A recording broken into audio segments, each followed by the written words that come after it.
And then halfway through, after the first semester, I developed something called chronic fatigue syndrome. And this forced me to take a 2-year leave of absence from a 1-year master's. So it turned the 1-year master's into a 3-year course.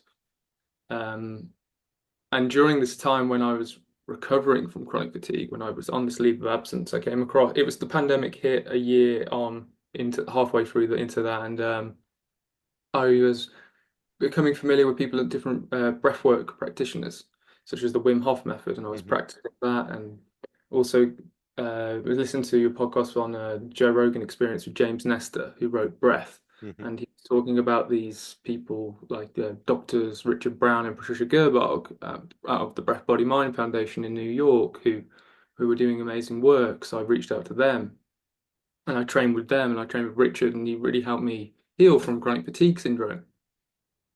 And I trained in their program, Breath Body Mind, became a breathwork teacher. I returned back to St Andrews to complete my um, master's and complete my thesis on meditation and mindfulness. But I had applied for I decided to switch gears and just turn all my attention from observation of the breath, which is most common in mindfulness, to control of the breath and breath work. And I applied for funding from a institution in Tokyo called the Sasakawa Young Leaders Fellowship Fund, and they funded me for 3 years, focusing solely all of my whole PhD on breathwork and different breathwork practices for mental health.